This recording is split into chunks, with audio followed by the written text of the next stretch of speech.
ಎಲ್ಲರಿಗೂ tech Kannada program YouTube ಚಾನಲ್ಗೆ ಸ್ವಾಗತ ಸುಸ್ವಾಗತ. ನಾವು ಇವತ್ತಿದ್ದೇವೆ ನಮ್ಮ ಕನ್ನಡ ವೆಬ್ ಕೋರ್ಸ್ನ 9ನೇ ವಿಡಿಯೋದಲ್ಲಿ ಮತ್ತು ಫಾರ್ಮ್ಸ್ನ ಪಾರ್ಟ್ 2 ವಿಡಿಯೋದಲ್ಲಿ. ಇವತ್ತು ನಾವು ಫಾರ್ಮ್ಸ್ನ ಇನ್ನೂ ಕೆಲವು ಟ್ಯಾಗ್ಸ್ಗಳನ್ನು ನೋಡಲಿಕ್ಕಿದ್ದೇವೆ.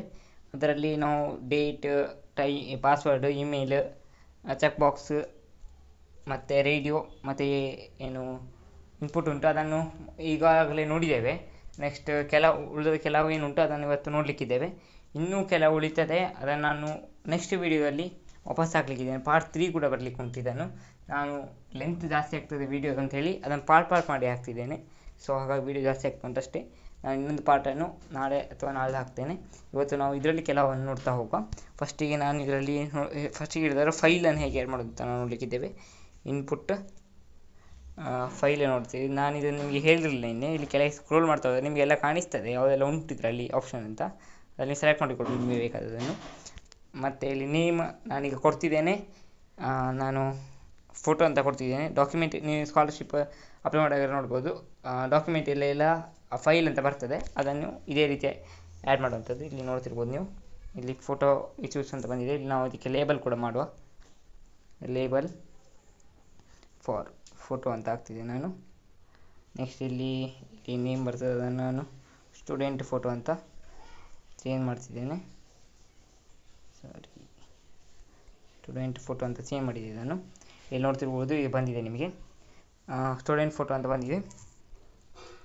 ನೆಕ್ಸ್ಟ್ ಇನ್ಪುಟ್ ಆಯಿತು. ನೆಕ್ಸ್ಟ್ ಇನ್ನು ಇನ್ಪುಟ್ಟಲ್ಲಿ ನಾವು ಇನ್ನು ಬಾಕಿ ನಂಬರ್ ಒಂದು ನೋಡುವ. ನಂಬರನ್ನು ಹೇಗೆ ಆ್ಯಡ್ ಮಾಡೋದು ಅಂತ ಇಲ್ಲಿ ನೋಡ್ಬೋದು ನಿಮಗೆ. ಇಲ್ಲಿ ನಂಬರ್ ಅಂತ ಸಿಗ್ತದೆ. ಇಲ್ಲಿ ನಂಬರ್ ಅಂತ ಅಥವಾ ಇಲ್ಲಿ ಟೈಪ್ ಮಾಡಬೇಕು ನಂಬರ್ ಅಂತ. ಇಲ್ಲಿ ನೋಡಿ ಬಂದಿದೆ ನಂಬರ್ ಅಂತ. ಇಲ್ಲಿ ನಾನು ಹಾಕ್ತೇನೆ ಮೊಬೈಲ್ ನಂಬರ್ ಅಂತ. ಮೊಬೈಲ್ ನಂಬರ್ ಶಾರ್ಟ್ ಫಾರ್ಮಲ್ಲಿ ಹಾಕ್ತೇನೆ ಅದನ್ನೇ. ನೆಕ್ಸ್ಟ್ ಇದಕ್ಕೊಂದು ಲೇಬಲ್ ಕೂಡ ಮಾಡುವ. Label next mobile number.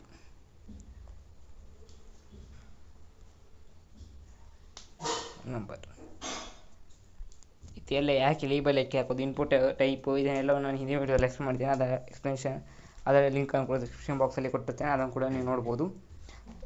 ಫಸ್ಟಿಗೆ ನನ್ನ ಸಜೆಷನ್ ಅಂದರೆ ಅದನ್ನು ನೋಡಿ ಬಂದು ಮತ್ತು ಈ ವಿಡಿಯೋದಲ್ಲಿ ಕಂಟಿನ್ಯೂ ಮಾಡಿ ಅಂತ. ನೆಕ್ಸ್ಟ್ ಇನ್ಪುಟ್ ಟೈಪ್ ನಾನಿಲ್ಲಿ ಹಾಕಿದೆ ಮೊಬೈಲ್ ನಂಬರ್. ಇಲ್ಲಿ ನೋಡ್ತಿರ್ಬೋದು. ಈಗ ನಿಮಗೆ ಒಂದು ಫಾರ್ಮ್ ಈ ರೀತಿ ಕಾಣಿಸ್ತಾ ಉಂಟು. ಇದು ಓವರ್ಲ್ಯಾಪ್ ಆಗಿದೆ. ಅದನ್ನು ನಾವು ಮಾಡಲಿಕ್ಕೆ ಇಲ್ಲಿ ಒಂದು ಬಿಯರ್ ಟ್ಯಾಗ್ ಕೂಡ ಹಾಕುವ. ನಾನು ನಿಮಗೆ ಇನ್ನು ಹೇಳಿದ್ದೆಲ್ಲ ಒಂದು ಬಿಯರ್ ಟ್ಯಾಗಲ್ಲಿ ಆಗ್ತಾ ಇಲ್ಲ ಇದು ಅಂತ, ಲೈನ್ ಚೇಂಜ್ ಆಗ್ತಿಲ್ಲ. ಯಾಕಂದರೆ ನನಗೆ ಇನ್ನೇ ಹೇಳಿದ್ದೆ, ನಾನು ನಿಮಗೆ ಅದನ್ನು ಬ್ಲಾಕ್ ಎಲಿಮೆಂಟ್ ಅಂತ ಇದೆ. ನಾನು ಅದರ ಕಾನ್ಸೆಪ್ಟ್ ಕರೆಕ್ಟ್ ಹೇಳಿದೆ ಅಂದರೆ ಅದೇ ಲೈನ್ ಕಂಟಿನ್ಯೂ ಆಗ್ತದೆ ಅಂತ. ಬಟ್ ವರ್ಡ್ ಮಾತ್ರ ರಾಂಗ್ ವರ್ಡ್ ಯೂಸ್ ಮಾಡಿದ್ದೆ. ಅಲ್ಲಿ ಇನ್ಲೈನ್ ಎಲಿಮೆಂಟ್ ಅಂತ ಆಗಬೇಕಿತ್ತು. ಆ ಇನ್ಲೈನ್ ಎಲಿಮೆಂಟ್ ಆದ ಕಾರಣ ಒಂದು ಬಿಯರ್ ಇಲ್ಲಿ ಏನಾಗಿದೆ ಅಂತ ಹೇಳಿದರೆ ಇಲ್ಲಿ ಪ್ಲೇಸ್ ಇದಕ್ಕೆ ಸಾಕಾಗುವುದಿಲ್ಲ. ಇನ್ನು ನೆಕ್ಸ್ಟ್ ಇಲ್ಲಿ ಏನು ಬರ್ತಾ ಉಂಟು ಇದಕ್ಕೆ ಇಲ್ಲಿ ಸಾಕಾಗುವುದಿಲ್ಲ ಈ ಪ್ಲೇಸ್. ಅದಕ್ಕೋಸ್ಕರ ಅದು ಕೆಳಗೆ ಬಂದಿದೆ ಅಷ್ಟೇ. ಅಂದರೆ ಈ ಸ್ಕ್ವೇರ್ ಬಾಕ್ಸ್ ಉಂಟು ಅದು ಒಂದೇ ಬಾಕ್ಸಲ್ಲಿ ಬರಬೇಕಾದ ಕಾರಣ ಸೊ ನಾವು ಬಿಯರ್ ಟ್ಯಾಗ್ ಹಾಕುವಾಗ ಅದು ಕೆಳಗೆ ಶಿಫ್ಟ್ ಆಗ್ತದೆ ಅಂತ. ಶಿಫ್ಟ್ ಆಗಿದೆ ಬಟ್ ಆಲ್ಸೋ ಅದು ಆ ರೀತಿ ಕನ್ಸಿಡರ್ ಮಾಡ್ತದೆ. ಇನ್ನೊಂದು ಬಿಯರ್ ಟ್ಯಾಗ್ ಹಾಕುವ ಮಾತ್ರ ಅದು ಒಂದು ಲೈನ್ ಗ್ಯಾಪ್ ನಮಗೆ ಸಿಗುವಂಥದ್ದು. ನೆಕ್ಸ್ಟ್ ಇಲ್ಲಿ ಬಿಯರ್ ಟ್ಯಾಗ್ ಇನ್ನೊಂದನ್ನು ಹಾಕ್ತಿದ್ದೀನಿ ನಾನು. ಇಲ್ಲಿ 2 ಬಿಯರ್ ಟ್ಯಾಗ್ ಹಾಕುವ. ನೆಕ್ಸ್ಟ್ ನಾವು ನೋಡ್ತಿರುವಂಥದ್ದು ನಂಬರ್ ಆಯಿತು. ಇನ್ನು ನಾವು ಇನ್ಪುಟ್ ರೀಸೆಟ್ ಅಂತ ಉಂಟು, ಅದನ್ನು ಕೂಡ ನೋಡ್ತಿದ್ದೇವೆ. ಇನ್ಪುಟ್ ರೀಸೆಟ್ ಇಲ್ಲಿ ನೋಡ್ಬೋದು. ಈ ರೀಸೆಟ್ ಏನಂದರೆ ನೀವು ಒಂದು ಎಲ್ಲ ಈಗ ಮಾಡಿದ್ರಿ, ಅದರಲ್ಲಿ ನಿಮಗೆ ಅದು ಸರಿ ಇಲ್ಲ, ಅದನ್ನು ನೀವು ರೀಸೆಟ್ ಮಾಡಬೇಕಂತ ಹೇಳಿದರೆ ಒಂದೇ ನೀವು ಬ್ಯಾಕ್ ಸ್ಪೇಸ್ ಕೊಟ್ಟು ಒಂದೇ ಇದರಲ್ಲಿ ರೀಸೆಟ್ ಮಾಡುವಂಥ ಬಟನ್ ಇದು. ನೆಕ್ಸ್ಟ್ ಇಲ್ಲಿ ಒಂದು ಸಬ್ಮಿಟ್ ಬಟನ್ ಕೂಡ ಆ್ಯಡ್ ಮಾಡುವ. ಈಗ ಇದಕ್ಕೇನು ಕೆಲಸ ಇಲ್ಲ. ಇಲ್ಲಿ ಇದಕ್ಕೆ ಇಲ್ಲಿ ಏನು ಇದಿಲ್ಲ, ಯಾಕಂದರೆ ನಾವು ಇಲ್ಲಿ ಫೈಲ್ ಯಾವುದನ್ನು ಚೂಸ್ ಮಾಡಲಿಲ್ಲ. ಸೊ ಹಾಗಾಗಿ ಏನು ಸಬ್ಮಿಟ್ ಆಗೋದಿಲ್ಲ. ಬಟ್ ಆಲ್ಸೋ ನಾವು ಒಂದು ಆ್ಯಡ್ ಮಾಡಿ ಏನು ಬರ್ತದೆ ಅಂತ ನೋಡುವ. ಸಬ್ಮಿಟ್ ಇಲ್ಲಿ ನೋಡ್ಬೋದು. ನಾನು ಸಬ್ಮಿಟ್ ಮೇಲೆ ಕ್ಲಿಕ್ ಮಾಡಿದ ಕೂಡಲೇ ನೋಡ್ಬೋದು ಇಲ್ಲಿ ಎರರ್ ಫೈಲ್ ನಾಟ್ ಫೌಂಡ್ ಅಂತ ಬಂದಿದೆ. ಯಾಕಂದರೆ ಫೈಲ್ ಇದರಲ್ಲಿ ಸೇವ್ ಮಾಡಬೇಕಂತ ಕೊಡಲಿಲ್ಲ. ಸೊ ಹಾಗಾಗಿ ಬರ್ತಂತ ಅದನ್ನು ಹೇಗೆ ಕೊಡೋದು ಅಂತೆಲ್ಲ ನಾವು ನೆಕ್ಸ್ಟ್ ಜಾವಾಸ್ಕ್ರಿಪ್ಟ್ ಆಗುವಾಗ ಏನು ಫಾರ್ಮ್ ಇದು ವಾಪಸ್ ಇದ್ದರೆ ಫಾರ್ಮ್ಸದ್ದು ವಿಡಿಯೋ ಬರ್ತದೆ ಆಗ ನೋಡುವ. ನೆಕ್ಸ್ಟ್ ಇಲ್ಲಿ ಇನ್ಪುಟ್ ಟೈಪ್ ನೆಕ್ಸ್ಟ್ ಕೊಡ್ತಿದ್ದೇನೆ ಯಾವುದಂತ ಹೇಳಿದರೆ ನಾನಿಲ್ಲಿ ರೇಂಜ್ ಅಂತ ಒಂದುಂಟು, ಅದನ್ನು ನಾನು ನೆಕ್ಸ್ಟ್ ಹೇಳ್ತೇನೆ. ನಾನು ಥಿಂಕ್ ಮಾಡ್ತಿದ್ದೇನೆ ನಿಮಗೆ ನೆಕ್ಸ್ಟ್ ಇನ್ನೊಂದು ಕೊಡೋದು ಅಥವಾ ಇದರಲ್ಲಿ ನಿಲ್ಲಿಸು ಅಂತ ನೋಡ್ತೇನೆ ನಿಮಗೆ. ಅಂದರೆ ಉಳಿದದನ್ನು ನೆಕ್ಸ್ಟ್ ಏನು ಜಾವಾಸ್ಕ್ರಿಪ್ಟ್ ಯಾವಾಗ ಮಾಡ್ತೇವೆ ಆಗ ಮಾಡೋದಂತ. ಅಥವಾ ನಾನು ಈಗ ಬೇರೆ ವೀಡಿಯೋಸ್ಗಳನ್ನು ಕೊಟ್ಟು ಇದೇ ಫಾರ್ಮ್ಸಲ್ಲಿ ಹಾಕ್ಕೊಂಡು ಮೊನ್ನೆಯಿಂದ ಅದಕ್ಕೋಸ್ಕರ ಬೇರೆ ವೀಡಿಯೋಸ್ಗಳನ್ನು ಕೊಟ್ಟು ಮಧ್ಯದಲ್ಲಿ ಫಾರ್ಮ್ಸನ್ನು ವಾಪಸ್ ಹಾಕ್ತೇನೆ. ನೆಕ್ಸ್ಟ್ ಲಿಂಕ್ ಎಲ್ಲ ಉಂಟು, ಅದನ್ನು ಕೂಡ ಹಾಗೇನು ಯೂಸ್ ಮಾಡ್ಬೋದು ಅಷ್ಟೇ, ಅದರಲ್ಲಿ ಏನು ವಿಶೇಷ ಏನಿಲ್ಲ. ನಾನು ಕೆಲವು ಈಗ ಇನ್ನೊಂದು ಕಲರ್ ಉಂಟು, ಅದನ್ನು ಕೂಡ ಹೇಳಿಬಿಡ್ತೇನೆ ನಾನು ನಿಮಗೆ. ಇಲ್ಲಿ ನೋಡ್ಬೋದು ಕಲರ್ ಉಂಟು, ಇಲ್ಲಿ ಕಲರ್ ಅಂತ ನಾನು ಸೆಲೆಕ್ಟ್ ಕಲರ್ ಅಂತ ಕೊಡ್ತಿದ್ದೇನೆ.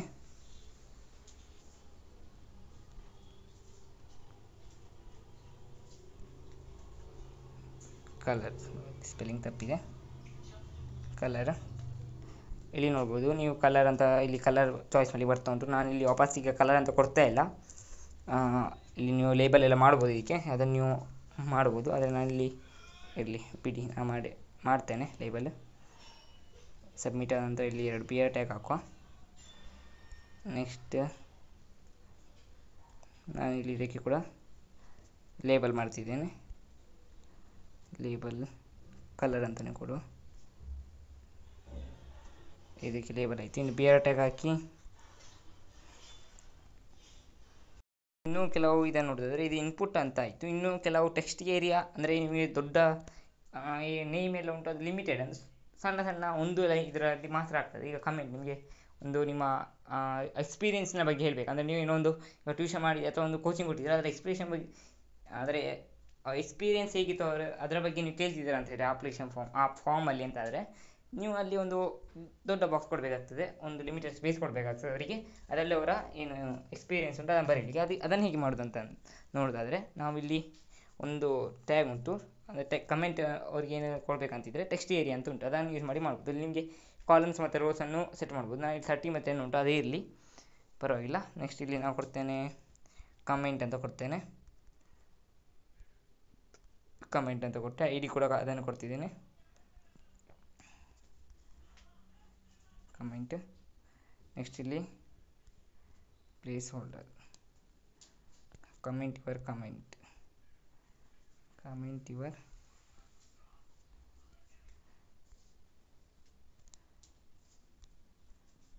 ಕಮೆಂಟ್ ಅಂತ ಕೊಟ್ಟೆ, ಕಮೆಂಟ್ ಅಂತ ಕೊಡ್ತಿದ್ದೇನೆ. ನೆಕ್ಸ್ಟ್ ಇಲ್ಲಿ ಟೆಕ್ಸ್ಟ್ ಏರಿಯಾ ಆಯಿತು. ನೆಕ್ಸ್ಟ್ ಇದಕ್ಕೆ ಒಂದು ಲೇಬಲ್ ಕೊಡುವ ನಾವು.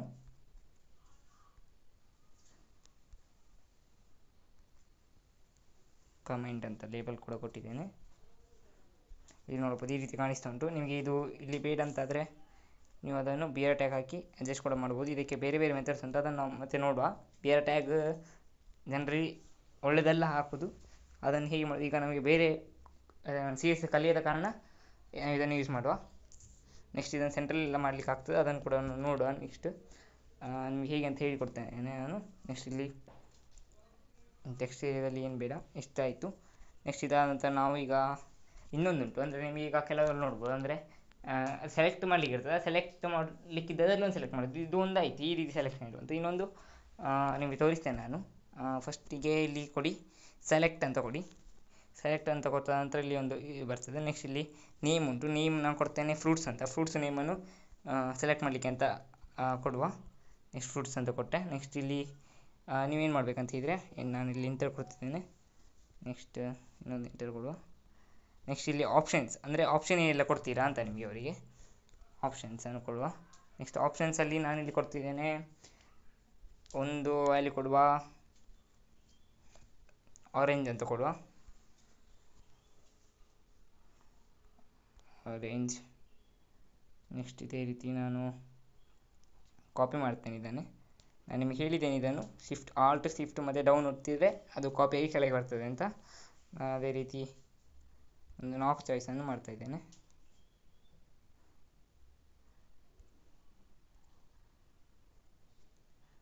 ನೆಕ್ಸ್ಟ್ ಇಲ್ಲಿ ಆರೆಂಜ್ ಇದನ್ನು ಚೇಂಜ್ ಮಾಡುವ. ಇಲ್ಲಿ ನಾನು ಇದನ್ನು ಕೊಡ್ತಿದ್ದೇನೆ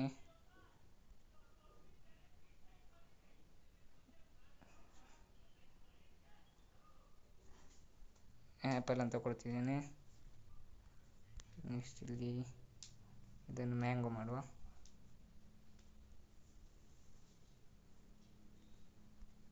ಇದನ್ನು ಮ್ಯಾಂಗೋ ಅಂತ ಕೊಟ್ಟೆ. ನೆಕ್ಸ್ಟ್ ಇದನ್ನು ಬನಾನಾ ಕೊಟ್ಟೆ. ನೆಕ್ಸ್ಟ್ ನಾನು ಕೂಡ ಬನಾನಾ ಅಂತಾನೆ ಮಾಡುವ. ಇದನ್ನು ಮ್ಯಾಂಗೋ.